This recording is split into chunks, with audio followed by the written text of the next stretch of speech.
There's a rumor going around. If you like this video and subscribe, you will find the dragon zodiac cloth. Hi guys, this is the next part of What If Natsu Was the Son of Acnologia? I hope you enjoy. After Natsu, Makarov 2.0, Urza and her counterpart in Mira 2.0 carried everyone inside. Natsu took Guildarts 2.0 upstairs to infirmary. If you look at Guildarts 2.0, it was pretty obvious that he was having nightmares. There was frown on his face, sometimes expression of horror and sometimes even few tears. Makarov 2.0 looked at his ace worried. After few seconds he get out of the infirmary knowing that he can't awake him anytime soon. Natsu already left infirmary the second he put Guildarts 2.0 on bed. Makarov 2.0 sighed and went to the main hall, leaving Crash Mage alone. When he got in the hall he wasn't really surprised with what he saw. Almost everyone was already awoken and most of them was shocked to hear that Guildarts 2.0 was defeated. Of course certain Fire Dragon Slayer wasn't quiet about this. "I don't believe you beat old man, pink-haired, knucklehead," yelled. Natsu was just sitting in front of his counterpart looking at him with annoyed and bored expression. "And why is that?" Natsu asked with his eyebrow twitching. Because it's just like I said. You couldn't do that. There's no way," Natsu 2.0 shouted. Listening their conversation, Makarov 2.0 noticed that both Urzas walking toward them. "Look Natsu, you saw what he's capable of doing. I saw him doing that. And don't forget that Guildarts is in infirmary and your counterpart is right in front of you," Urza 2.0 said, putting her hand on his shoulder. "I saw him too, and believe me when I say that I'm sure that he can do much more than this," Urza said as she sit next to Natsu from her universe. Natsu 2.0 pouted slightly, but after a second his face was again wearing his famous grin and there was excitement in his eyes. "Well then, it looks like there's one more for me to surpass," he shouted and then jumped on table, shooting fire from his mouth. "I'm all fired up." Urzas chuckled and walked to the bar to ask Mira for another piece of their beloved cake. Natsu just raised eyebrow at his counterpart's statement, "I'm all fired up. What's that supposed to mean?" Natsu 2.0 looked at Dragon and grinned again. "That means that I'm ready to do my hardest to get to my goal. That means that I will do everything for people I care about. That means that my flames will never extinguish until I do what I have to do to protect my nakama, my family. To protect Fairy Tail," he shouted at the end. Natsu looked at him surprised. He's doing all this for his nakama. He want to become stronger to protect them. "Why I want to become stronger?" Then to his surprise Natsu's 2.0 face turned serious. "You're strong." Natsu 2.0 started. "Stronger than me? I was thinking, I would be really happy if you would train me." Natsu looked at him dumbfounded and blinked. Then, surprising the others who listened this conversation, he chuckled. "You are stronger than you think," Natsu said, and Natsu 2.0 looked at him confused. "What do you mean?" Natsu 2.0 asked. Natsu chuckled and said, "You really are an idiot." "Hey, I'm not an idiot," Natsu 2.0 yelled, making his counterpart chuckling again, almost laughing. "Did you ever lose a fight against any enemy of your guild?" Dragon Prince answered with another question. "Of course I didn't." "Then you're strong enough to be called Natsu Dragneel, Fairy Tail's Fire Dragon Slayer and Fire Dragon Prince," Natsu said, looking at his counterpart straight into the eyes with a motionless face. "I heard that fire dragons are the most protective ones. They'll do everything to keep those they care about safe. Chaos dragons are pretty much the exact opposite. I was thought to care only about myself and no one else. To become stronger to impress Acnologia, so that he see me as worthy prince and next king. You become stronger for your friends, and I know that you'll be always strong enough to save everyone and overcome every threat that will be put in front of you and your guild." When he finished he smiled warmly at his counterpart who was looking at him with shocked expression. After few seconds Natsu 2.0 then grinned happily and said, "Thank you. And I will train you if we see each other ever again when I see how much you improved," Natsu said, still smiling. "No if, when we see each other again," Natsu 2.0 grinned. At the bar Natsu's friends and their counterparts looked at them smiling. "They are getting along pretty well," Lucy said, taking sip of her orange juice. "Yeah, I don't remember ever seeing him being so comfortable with someone he just met," Urza said, smiling. "Well, they are counterparts, so it's not that strange," Mira 2.0 said, cleaning some glasses. Other nodded at that. "But still, they are pretty different from one another." Gray said and then added, I wonder how would it be if our Natsu was raised by Igneel. I asked myself that, but I would never change him. He's my brother and I love him for who he is, Wendy stated with bright smile. Other laughed and Urza said, yes. He's our dragon, our nakama. Few hours later after conversation between Natsu and his counterpart ended, Natsu had his emotionless face again while drinking vodka. Natsu 2.0 started another fight with Gray 2.0. Another just talk about regular stuff. Ah, came shout from infirmary that froze everyone in hall except Natsu, who just resumed drinking, but devilish smile appeared on his face that frightened everybody that saw it. Seems like your ace is awake, he said, still smiling sickly. Makarov 2.0 rushed upstairs to see why their ace screamed like little girl few seconds ago. In infirmary, Gildarts 2.0 was sitting on his bed covered in cold sweat, eyes wide with horror. Makarov 2.0 bursted the door and yelled, Gildarts. What's wrong? Gildarts 2.0 jerked up and turned his head quickly. When he saw Makarov 2.0, he let out a sigh of relief. Wow, that was one of the worst nightmares I ever had, he exclaimed. I just hope I'll never dream something like that again, Gildarts 2.0 said, frowning. Well, I'm sorry to disappoint you, but you will, came Natsu's voice from behind Makarov 2.0. Gildarts' 2.0 eyes grew wide at sight of the wicked smile on teenager's face. Then he registered what Natsu said and looked at him confused. What do you mean? Natsu chuckled darkly. The spell I used for last attack is the cause of your nightmares and you will have one every time you fall asleep. What? Was all Gildarts 2.0 able to say. He couldn't go trough something like that again. Makarov 2.0, seeing his child's face, tried to reassure him. He will remove the spell when you apologize for calling his father, Acnologia monster. Gildarts 2.0 looked at Natsu, who nodded to confirm what Makarov 2.0 said. Gildarts 2.0 swallowed his pride and said, I'm sorry. I truly am. I didn't know that it would hurt you. I didn't mean anything bad. I said that, but it meant just that Acnologia is really powerful. People call me monster too because of mind strength, so I didn't know you'll take it so hard. Natsu's face lost its smile and turned emotionless and his eyes became cold. Gildarts 2.0 wasn't sure if he liked more when he was emotionless or when he had that evil smile. Both were scary in their own way. Natsu studied older man's face like looking for any sign of lying. After a good minute of intense silence, Natsu finally nodded, okay. I believe you. Will you remove the spell? Makarov 2.0 asked hopefully. Yes, I will. But I must warn you. It'll hurt slightly, Natsu said, and then his right hand became covered with scales and his finger turned in claws that looked similar as those when he used the spell. He then stabbed his clawed fingers in Gildarts 2.0 skull as both men's eyes widen at sudden attack. At the time Natsu take his claws out, Gildarts 2.0 was already sleeping with happy smile on his face, snoring. Makarov 2.0 looked wide-eyed at the boy whose hand turned back to normal. Natsu caught old man's look and asked, slightly annoyed, what? Nothing. It just surprised me that you done it so fast, Makarov 2.0 said and added, do you know when will he wake up? I have no idea, not that I really care. He deadpanned and left infirmary with his hands in his pockets. Makarov sighed and left the infirmary. When Natsu get again in hall, he sat at the bar next to Wendy. Wendy turned her head from her drink to look at Natsu.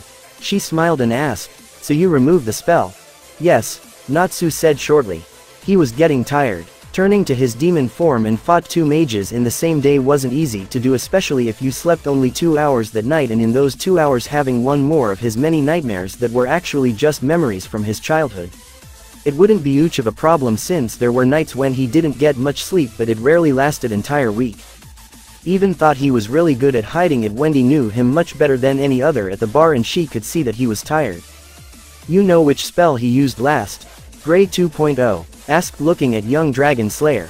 Yay, I saw him once using that spell when we were on mission, Wendy said with smile, trying not to think about her brother tiredness because she knew he didn't like to talk much about something like that. Did Acnologia teach you that spell? Lucy joined in conversation, trying to look Natsu in eyes. No, Natsu said shortly. Then you made it yourself? Urza 2.0 asked, curious. No. Then, Lucy tried to find explanation. Do you remember when I told you about my training with Acnologia? Natsu asked, surprising the group. Those from his universe nodded carefully, not knowing what to expect. Do you remember what I said he did to me when I failed him? He asked another question, and those who knew frowned, remembering what he said. You said that he punished you, Lucy said quietly. Yes, and what else did I say? How did he do that?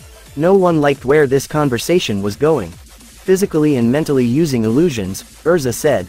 Correct. Natsu said, emotionless. He never teach me that spell. He used it on me. Everyone's eyes were wide with horror.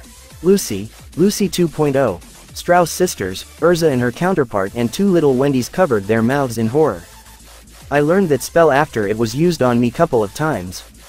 Then Wendy looked him straight into the eyes. Are you still under that spell? No, was all he said.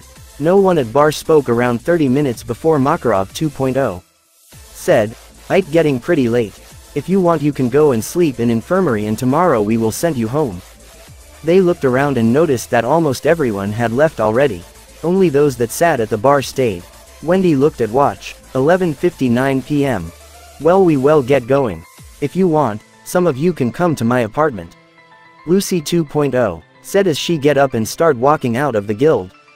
I'll go with you, Lucy said, and run after her counterpart. Slowly everyone left, and that left Wendy, Gajiel, Urza, Gary, Katz and Natsu. Well, let's get some sleep ourselves, Urza said, and they nodded and went in infirmary. Soon everyone fell asleep. Dream *, small 8-year-old boy was standing in rubble of the town that was there just few hours ago. The boy was trying to find any survivors at this place that looked like hell. The smell of burning flesh and blood was everywhere in the air. Sky was hidden by thick curtain of smoke and ashes. As far as your eye could see there was nothing but fire, corpses, and in the middle of it was pink-haired boy. His clothes was all black and his shirt had strange blue markings. He was drenched in sticky red fluid that was certainly blood. If you looked closer you could see that boy wasn't hurt or wounded. The blood wasn't his. Ah! Came suddenly a scream. The boy sniffed the air to find where the scream came from. He found the source under large piece of the wall that was lying on ground. He lifted the piece with one arm without much trouble. When women saw that someone is lifting the wall, her eyes lit up with hope. Thank goodness you find me, C.R. The woman's eyes filled with horror as she watched the boy that destroyed entire town. Killed everyone without the moment hesitation. Get away from me, she screamed. Get away from me, you monster. The boy's eyes widened slightly when women call him a monster. His surprise was soon replaced with rage. You bitch, the boy yelled as he brought down his hand at alerting speed toward her chest. The next second the boy was staring at woman's heart in his hand and hole in her chest. Her blood splashed his face. The boy let her heart fall on floor and licked her blood from his hand. He turned and walked away from all the people he killed that day like nothing happened. After few days of walking, the boy finally came back to his cave. There inside of the cave lay big dark figure. Figure came out on the light to show massive black dragon with blue markings. By looking at it you could tell it wasn't happy. You brat, dragon growled, I told you to be back in 5 days. Boy looked at dragon with fear in his eyes. I'm sorry Acnologia, but IW was gone only 7 days. That seemed to enrage the dragon even more. ID did kill everyone at the T village as you asked, the boy stuttered. I didn't ask you to be late. Acnologia roared and lifted his clawed paw. Please dad, the boy said, shooting his eyes closed and waiting for rushing claws to pierce his flesh. You insignificant brat, dragon roared and brought his claw down right on boy's foot, piercing right trough it. Ah! Boy let out cry of pain. End of a dream. Natsu jerked up, looking around himself to see if he wake up someone, but lucky for him he didn't. He sighed as he brushed cold sweat off of his forehead and stood up from his bed looking at the clock. 3:12 a.m. He tired to sleep again, and when he finally fall asleep he was followed by another nightmare. Next morning Wendy awoke to the sound of birds chirping. She opened her eyes and looked around the infirmary where she had been sleeping. Gray, Urza and Gajiel were still in bed sleeping. On Gajiel's bed was Panther Lily, and on Wendy's bottom of the bed were Charla and Happy. They were both still sleeping, and Happy was drooling while mumbling something about fish. She then turned her head to see if Natsu was still in his bed that was next to hers. Unsurprisingly, Natsu's bed was empty. She sighed sadly. When was the last time you slept peacefully without any nightmares, brother? She then carefully went out of the bed trying not to awake the cats on her bed. She quietly made her way to the bathroom and took a quick shower and then put her green dress on before glancing at the clock. 8:32 a.m. She went downstairs to the main hall to see that it was already full with guild members. Nab 2.0 was next to the mission board. Mira 2.0 was serving drinks. Kana 2.0 was drinking from her barrel. Elfman 2.0 was shouting about manliness. Gray 2.0 and Natsu 2.0 were fighting. It was still weird to her when she saw those two fighting and Natsu breathing fire. She then made her way to Mira 2.0, avoiding the fight and asked, "Did you see Natsu somewhere?" Mira 2.0 smiled at her and said, "Yes. He's been sitting there before I got into the guild." She pointed at the table in the corner of the hall where you could see Natsu staring in front of himself into nothing. "Thanks, Mira," Wendy said with small bow and made her way toward him with smile. "Hey Natus," she called and waved toward him when she was close. Natsu shifted his gaze at her for a moment and said, "Good morning," before turning his head slightly and watching Tuff the window that was near him. "Good morning to you too," Wendy said smiling. "I wish," Natsu muttered, but Wendy's sensitive ears heard high and she frowned. "Wanna talk about it?" she asked. He just shook his head, "No." Then someone jumped next to them. Wendy turned her head to look at newcomer, but Natsu didn't bother with something like that and just keep watching Trough the window like he didn't even heard the person. "Hey Natsu," Wendy said to the teenager that jumped next to her. "Yo Wendy," Natsu 2.0 said grinning. "How did ya sleep?" "Fine. Thanks for asking," she said smiling at grinning boy. "Hey Natsu," came a whiny voice from certain blue flying cat, "I eat all my fish." Natsu 2.0 smiled at his flying friend and patted his head, "Just ask Mira. I'll pay her once when we finish some mission." Happy 2.0 smiled and flied toward Mira 2.0, yelling, "FIIISSSHHHH." Natsu 2.0 laughed at his partner and looked back at Wendy, but before he said anything Natsu said with a motionless voice, "What do you need?" Natsu 2.0 grinned and said, "You said that you're a dragon, right?" Said dragon now turned his head toward his counterpart, "So? I was hoping you could show it to me before you go back home," he said still grinning. "No," was his simple replay. Natsu's 2.0 smile dropped. "Oh, come on, why not?" he whined. "I don't feel like it," Natsu said coldly. Wendy seeing this smiled, knowing that she could help her brother figure counterpart. "Come on Natsu, I'm sure that you would make him happy," Wendy said happily. "No," Wendy pouted for a second before getting idea. She smiled evilly and said in sweet voice, "I will tell Mira how good you were." "That's dirty trick," Natsu muttered looking away. "Fine," he finally said. "Yes." Natsu 2.0 yelled excitedly. Lucy 2.0, Urza 2.0, Wendy 2.0, Lizana 2.0 heard what Wendy said and walked toward Dragon Slayers and the Chaos Dragon. "What Mira has to do with him?" Lucy 2.0 asked. "She's my mate," Natsu spoke to everyone's surprise. Then after a second they realized what he said. They blinked and then Lucy 2.0 shrieked, "What?" Natsu cowered his ears. "Not so loud, damn it. Your mate," Lucy 2.0 asked with face red as tomato. "Yes," Natsu deadpanned. "Don't you think girlfriend?" Urza 2.0 asked. Natsu 2.0 was the one to answer. "No, he means mate. Dragons and dragon slayers have mates." Girls nodded. "And it's more of a wife than girlfriend," Wendy said with smile. Girls once again stared at them in shock. "You remarried?" Lucy 2.0, Urza 2.0, and Lizana 2.0 screamed in disbelief. Other members heard this and looked at them confused. They could saw Lucy 2.0, Urza 2.0, and Lizana 2.0 looking at Natsu with disbelief and shock written all over their face, while Wendy, her counterpart, Natsu 2.0, and Natsu had their hands over their ears. As soon as they saw Natsu's eye twitching with anger, they turned to what they were doing before, only they were covered in sweat. Girls also saw that and said quietly, "Sorry." Natsu sighed and then said in a motionless voice, "Dragons don't need marriage when they find their mate, because once they find her, him, they can love only her, him. When dragon's mate die, the dragon won't find another and most likely will die soon after it from despair and sorrow that brings mate's death."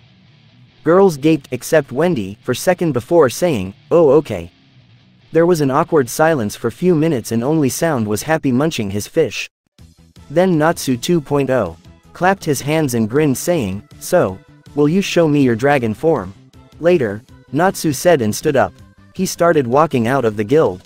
"Where are you going?" Wendy asked, running after him. "You stay here, I just need to check on something," Natsu said. "Oh, okay," Wendy said. He walked out and Wendy watched after him until she couldn't see him anymore. With Natsu asterisk when Wendy couldn't see him anymore he said, "Chaos Dragon Lost Art, Chaotic Void," and with that he was gone. He reappeared in the forest near the clearing where was the lake he showed to Mir a few weeks ago. He sit next to the water. He watched the surface of the water and his thoughts drifted to his trip to Lurioa one day before mission that get them in this mess. Flashback asterisk after Natsu used Chaotic Void, he appeared in front of very familiar golden door. As soon as he stepped in front of them the doors opened. He entered in dark cave that didn't change too much in last few years. The doors closed behind him. He took deep breath and then shouted, "Lilith." Even though this was the place where Zirf created his demons, here you could also find other demons that lived in underworld. Lilith was the name of one of the most powerful demons. In beginning Lilith wasn't demon. She was first and most powerful god slayer. First god slayers were considered as angels. Gods that raised them rarely let them to go to Earthland. Lilith, being the first and most powerful angel, become greedy and hungry for power. She came down to the Earthland and attacked humans and dragons. Dragons defeated her and sent her back to the heavens. Her foster mother, light goddess, banished her from heavens to the underworld and cursed her. Lilith became demon and as centuries passed she was forgotten. She became nothing more than legend. But obviously some still knew that she existed. As soon as Natsu shouted her name he could see glowing red eyes disappearing in the dark. "It's been a long time, hasn't it, Dragon Prince?" Sweet womanly voice came from dark. "Indeed, Lilith," Natsu said with smirk looking in darkness. Then a figure came out from the dark. When the figure came to the weak light you could see young women with black, long, curly hair, white skin, red, snake-like eyes, red lips and she had on herself black kimono with red sun on the back. The woman, actually demon, was indeed beautiful. "Did you came here to take me out?" Lilith asked licking her blood-red lips reviling snake-like tongue. After Amaterasu cursed her she wasn't able to go outside to Earthland until a man came and take her outside. She was stuck in Lurioa and Underworld. "No," Natsu replied coldly. She narrowed her eyes. "Then why did you call me?" "I'm pretty sure you know the reason," Natsu said with a motionless face but there was slight annoyance in his eyes. She looked at him with mock innocence. "How should I know what you want?" Then she appeared behind Natsu and licked his ear saying, "Except I know you want me." Natsu rolled his eyes and moved from woman's range. "Would you quit doing that?" She demon just smiled evilly. "Oh, come on. I know you like it. I have no interest in you. I have my mate and I have no intention to make you my other one," Natsu said annoyed. Lilith huffed and turned serious. "Fine. What do you need?" "I want to know what do you know about Zirf," Natsu said. "Payment," she said stretching her arm out and opening her palm like expecting to get money or something. "You know that I always have it," Natsu said and reached in his pocket. Lilith watched as he take from his pocket wooden flute. The flute wasn't normal flute. It had skull with 3 eyes on it. "Lullaby?" Lilith asked and then smiled widely. "Oh, that's so cool. I really wanted another pet." She reached for flute but Natsu put it back in his pocket before she touched it. She glared at him. "Do we have a deal?" Natsu asked. She sighed. "Yes," Natsu then gave the flute to Lilith. "So what do you know about Zirf?" "I know that he's awake," Lilith said seriously. "I know that Natsu said annoyed. "What else?" "I know that he's on an island," Lilith said with smirk. Natsu raised eyebrow. "Island? Which one?" Lilith smiled mockingly and stretched out her index finger and shook it. "No," few times while saying, "No, no, no, I need more to give you that kind of information." On Natsu's forehead appeared tick mark. "You damn snake," he muttered. Lilith smiled again and said, "If that's all I'll like to go and play with my new pet." And with that she went back in the dark. Natsu went in different direction toward exit while saying, "Treacherous snake." End of flashback asterisk Natsu sighed looking at water. "Well, I still need to find out on which island Zirf is. Stupid Lilith. It's good that I find that stupid flute after other leave the place where I fought it." But that stupid Lilith get more expensive every time I get there, he thought. Gods don't take humans anymore. As far as I know, the only way these days to learn God Slayer magic is to have some sort of lacrima implanted in you. Well, I guess I should head back to the guild. He then looked around. The lake looks the same. Chaos Dragon Lost Art. Chaotic Void, he said with sight, and with that he was gone. In guild hall after Natsu walkout asterisk, did we said something wrong? Lucy 2.0, asked confused and worried. Wendy smiled at her, no. He's just like that sometimes. Lucy 2.0, nodded and looked at Wendy. She frowned when she saw that Wendy's smile didn't reach her eyes. You're also worried, aren't you? Lucy 2.0, asked. Wendy looked at Floor and nodded. He don't sleep well in lately. Before Lucy could say anything, frog-like man and around 10 rune knights walked trough the door. Council. Few members asked confused. Makarov 2.0, walked and asked, what do you need? Frog-like man then took out document and start reading. Yesterday the council sensed a demon in Magnolia. Most likely in guild. The demon's power was too great to be ignored, so in the name of the Magic Council we came here to find the demon and kill him or seal him if we are unable to kill him.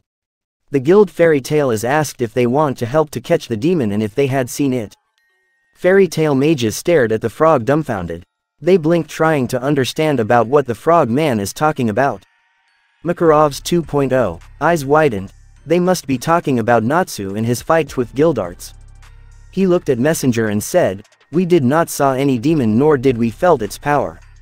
I would like to ask you to leave. Messenger just huffed and said, we are here to find the demon. We are not leaving until we found it. Makarov 2.0, narrowed his eyes at Messenger. Few other members that realized what the man talked about did the same. Then a figure appeared behind Messenger. Why is the council here? The figure asked. Messenger turned his head quickly to see pink-haired teenager with dragon-like eyes. Frog-like Messenger turned his head back to the guild to see that the same-looking boy is there. His face filled with horror as he took shaky step back from Natsu. Natsu just looked at Frog with a motionless face. The frog then pointed shaky finger at Natsu and stuttered, that's the D-Dem Mon. Natsu raised an eyebrow when rune knights pointed their spears at him. Don't move, one knight shouted. Did I do something to scare them? I mean, I didn't even try this time, Natsu asked. Makarov 2.0, replied, the council sensed your magic when you fighted Guildarts and they think that you're a demon. So he is a demon. Frog man yelled, kill it. On Natsu's face appeared his famous wicked smile as he asked, I'm not a demon. I'm a dragon. Council members paled as Natsu said that, but before they could do anything he disappeared and reappeared outside the guild. How did you do that? One knight asked. Magic, Natsu said, smirk never leaving his face.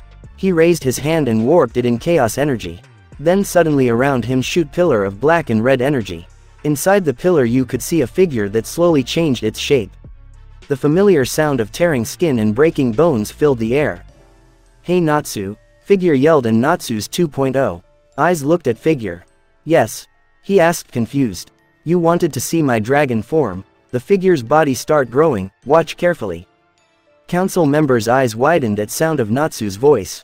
Suddenly a large, very large, clawed paw emerged from the pillar of energy and hit the ground only few centimeters from Messenger, leaving its print in stone. Then two large black, feathery wings emerged. Roaarrrr. The ear-splitting roar was heard through whole Magnolia. The energy disappeared and before them stood black dragon with red markings. Everyone stared at dragon with wide eyes. It's Acnologia. One rune knight cried, run. You miserable human, I am not Acnologia. I am his son. The dragon roared. Rune knights paled even more, if that was even possible. Few knights started running, but before they could get too far massive dragon tail crushed the ground and everything on its way in front of them. We are going to die, one knight cried. Messenger turned toward wide-eyed Fairy Tale, you. He pointed at them, you are working for ZEREF. At that statement Frog Man was lifted from the ground with two claws. Natsu brought him in front of his snout and said, they are not working for ZERF. Messenger paled and start yelling, don't eat me. Council will heard about this. Fairy Tale is working with dragons. Natsu's eyes narrowed at tiny Messenger, are you listening for me, you lowly frog? When Messenger was about to say something else, Natsu swung with his wings and lifted himself in air with Messenger still between his claws. Beg me. I like that, please, Messenger said, holding on Natsu's claw on which his